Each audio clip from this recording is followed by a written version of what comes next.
महाराज जी, आपने सत्संग में कहा था किसी भी साधन जैसे सत्संग, श्रीअंग, सेवा, नाम जप आदि से आश्रय पुष्ट होता है, तो क्या नाम जप करते समय संसार का चिंतन होने से संसार का आश्रय और पुष्ट होगा क्या? नष्ट होगा।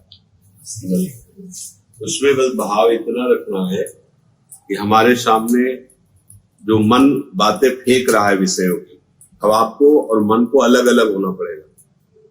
आप विषय सोच रहे हैं, ये बात नहीं आनी चाहिए। आपको आना चाहिए मन हमारे सामने विषय फेंक रहा है, कोई नाम, कोई रूप, कोई भी बात, कोई भी विषय, कोई भी पदार्थ, कोई भी घटना, अच्छी या बुरी, वो फेंक रहा है। आप नाम जप कर रहे हैं, बस उससे ना हमें प्रीति करनी। प्रीति का मतलब होता है जैसे कोई सुखद बात कही, हम उसमें डूबने लगे तो भी नहीं, उसे राग कहते हैं। और जो बुरी बात कह रहा है तो हमारे अंदर जलन हो रही है, हम द्वेष, ये दोनों बात नहीं करनी। बस ये देखना है कि हमें इस व्यक्ति से बात नहीं करनी, तो निकल जाएगा। जैसे कोई भी हो, वो हमें गाली दे तो भी हमें नहीं बोलना है, वो हमें प्यार करे तो भी नहीं बोलना है, तो वो व्यक्ति से उदासीन होने पर चला जाता है। ऐसे ही वृत्ति है, वृत्ति आई है, जो हमने पूर्व में भोगा है, अनंत जन्मों में जो हमने किया है, वो सब जमा है। अब जैसे जैसे हम नाम जप करते हैं वैसे वैसे वो वृत्तियां आती है सामने। चुपचाप हम नाम जप कर रहे हैं, वो वृत्तियां नष्ट हो रही है। बस उनसे न राग करना, न द्वेष करना है, न उनके अनुसार कोई क्रिया करनी है, न उनको हमको महत्व देना है।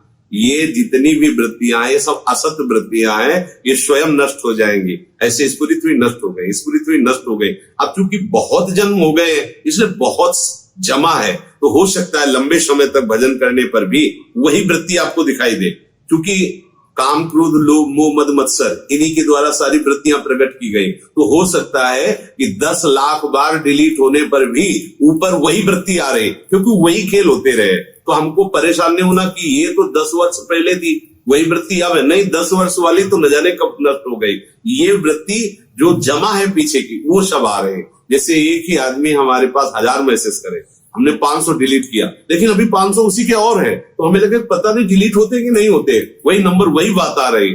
ऐसे ही साधक को धैर्य पूर्वक प्रत्येक नाम आपको संसार से अलग करना है। प्रत्येक नाम, जैसे भूखा हुआ व्यक्ति अन्न का जब एक कवल पाता है तो पेट में गया तो, पर एक कवल में समझ में नहीं आएगा।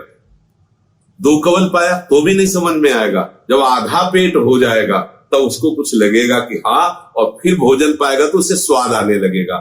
ऐसे ही हम बहुत जन्मों के भगवान के आनंद से विमुख रहे, बहुत भूखे हैं भगवद आनंद की।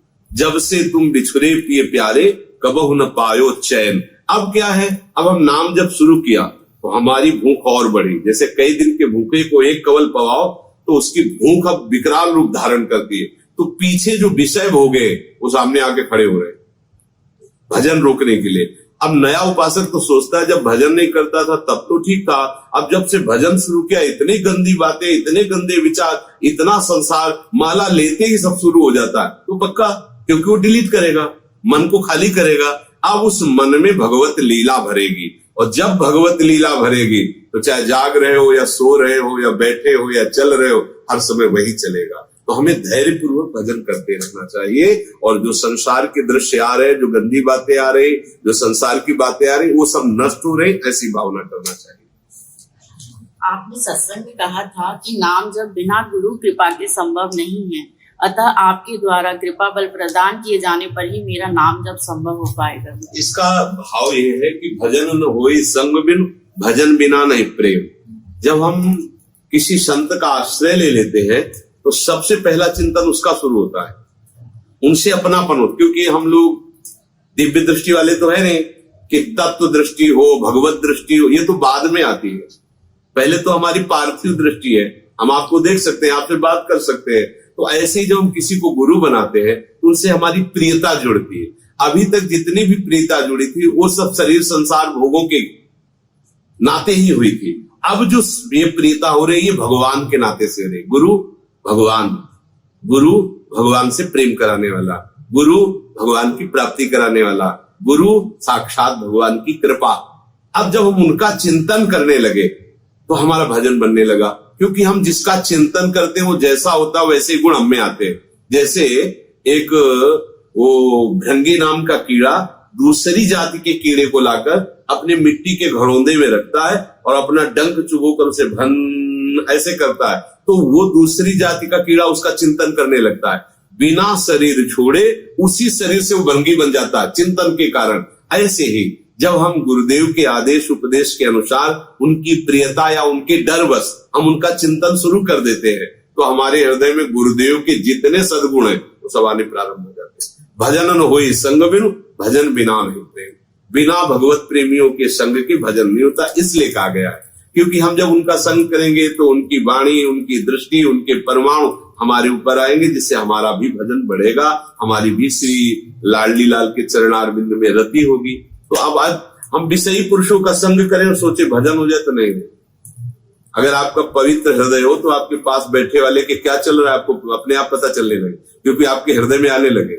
एक बार दो संत हैं तो केरल से आए हुए थे, तो उनका हमें हृदय से लगा लो, तो ऐसे हृदय से जो ही लगाया तो हमारे अंदर दूसरा चलने लगा नाम। तो हमने कहा कि आप ये नाम जपते हैं क्या? बोले आपको कैसे पता? हम कहा हमारे चलने लगा, आप छाती लगा ले। बोले हम निरंतर इसका मतलब वो बहुत अच्छा जप करते थे, तो जे भी हृदय से लगाया सो स्फुरित होने लगा, क्योंकि पवित्र हृदय में तत्काल वो अपना प्रभाव डाल दिया।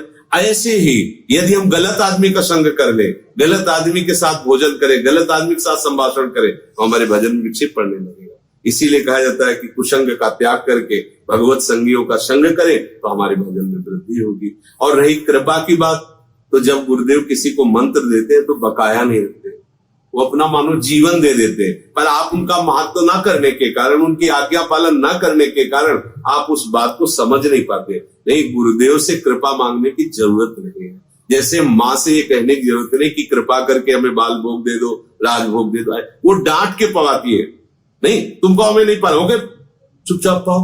ऐसे ही गुरुदेव माँ से अनंत गुना प्यार करते हैं। माँ तो मोह से युक्त है और गुरुदेव विशुद्ध ज्ञान से युक्त होकर प्यार कर रहे हैं। तुम्हें भजन करना हो, भजन नहीं करोगे तो दुर्गति हो जाएगी। ऐसा वैसा डांट फटकार के दुलार के वो महाअमृत में नाम आपको पवारे। राधा नाम सुधार सम, अमृत में भोजन है ये, जो आपको अमर कर देगा।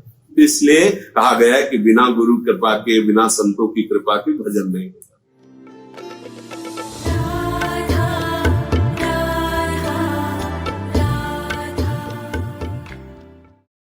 तो आइए और मेरे साथ प्रेम से कहिए राधे राधे।